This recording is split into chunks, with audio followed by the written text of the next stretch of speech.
HGH therapy is a popular treatment option that has helped thousands of men and women with human growth hormone deficiency recover and restore their youthful vitality.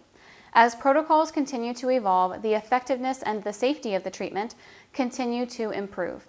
Today, HGH restoration is very safe when used by patients with clearly diagnosed HGH deficiency. Of course, bioidentical human growth hormone is not the only option available to patients. There is also Sermorelin Acetate.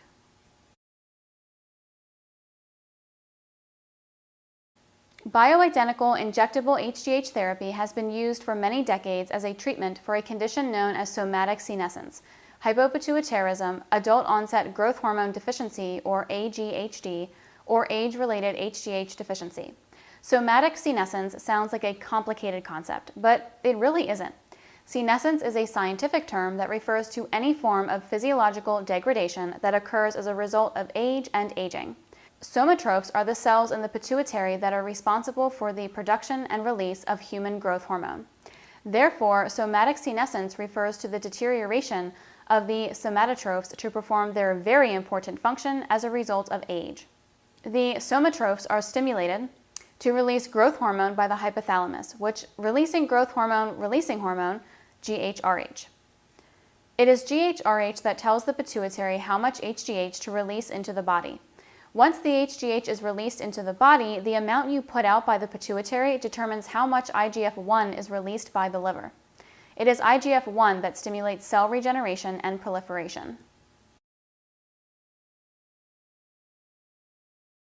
Although bioidentical human growth hormone has been used by many men and women in order to help them look and feel better, there have not been a lot of studies performed to evaluate the long-term safety of the treatment, although the short-term use of the product clearly provides many benefits. HGH has been linked with the reduction of wrinkles, enabling healthy skin, bones, and muscle development.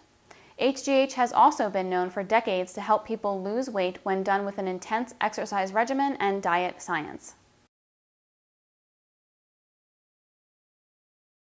Also, there are legal issues associated with the sale and distribution of human growth hormone. Real HGH injections can only be legally prescribed to patients suffering from clinically diagnosed HGH deficiency, hypopituitarism and adult onset growth hormone deficiency, and a couple of other distinct conditions. This means that injectable HGH cannot be prescribed legally simply as an anti-aging treatment, nor should HGH therapy be considered an anti-aging treatment.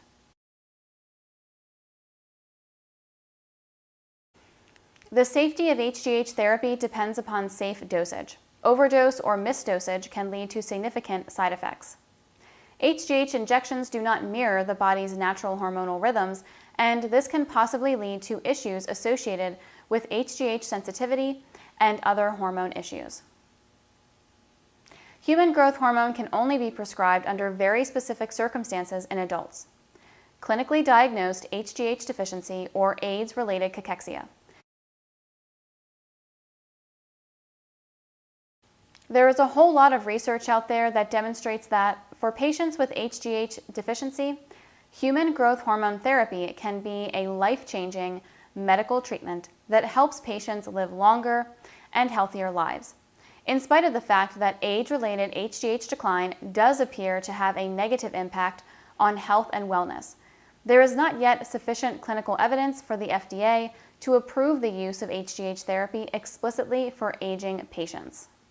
There are real questions with regard to HGH therapy.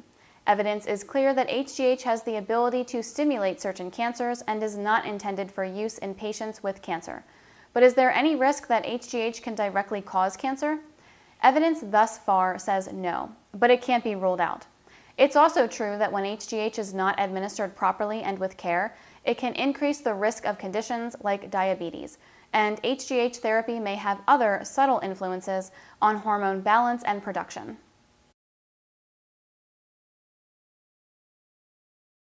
In the near future, it is almost certain that the safety concerns associated with HGH therapy will be resolved. But in the meantime, opinions regarding bioidentical human growth hormone therapy will rely heavily upon the preconceived notion of the individual rather than the reality of the treatment. The best HGH injection protocols follow a slow and low philosophy.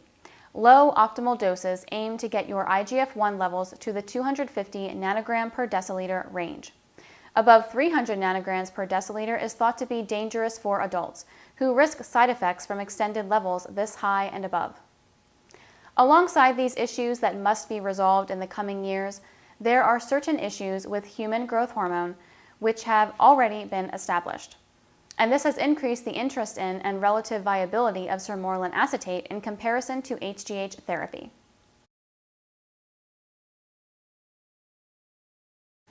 One established issue with human growth hormone therapy is that as soon as HGH is released into the bloodstream, it immediately begins to be metabolized as quickly as possible.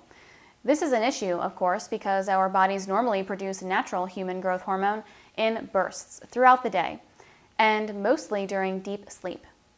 Since HGH injections are delivered once daily or at most twice daily, there is no means to control how the body uses injected HGH.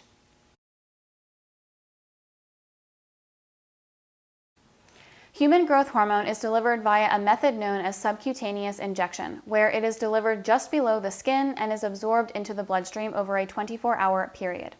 As a result of the way that HGH acts once it enters the bloodstream, there is a risk of a condition known as tachyphylaxis, which is when the body recognizes the odd pattern of hormone influx and adjusts its sensitivity in direct response. Simple insulin syringes work best for injecting HGH into the fat of the belly.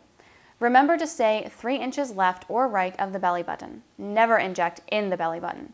You can also inject HGH in the love handles or buttocks, but if doing HGH shots in the buttocks, avoid the sciatic nerve. Once human growth hormone enters the bloodstream, there is no mechanism by which to control how the dose is absorbed. The elevated HGH levels suppress GHRH production, limiting the pituitary from producing new human growth hormone. But nothing can be done about that which is already introduced to the system. This is why many physicians feel that Sermorelin injections are a better choice for stimulating one's natural HGH production.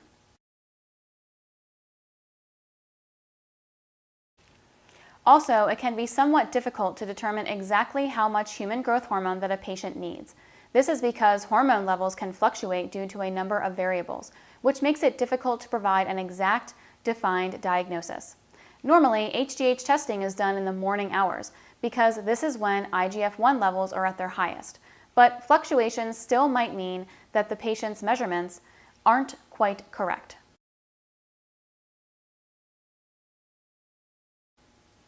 IGF-1 testing is the primary means by which age-associated HGH deficiency is diagnosed.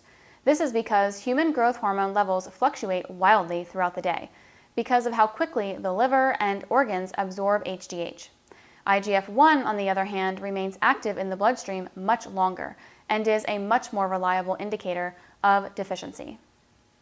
Although it is possible to provide the patient with the hormone treatment that he or she needs, more or less, the ideal form of treatment would provide the patient with exactly what he or she needs in order to maximize the benefits of treatment and minimize or even negate risks associated with treatment.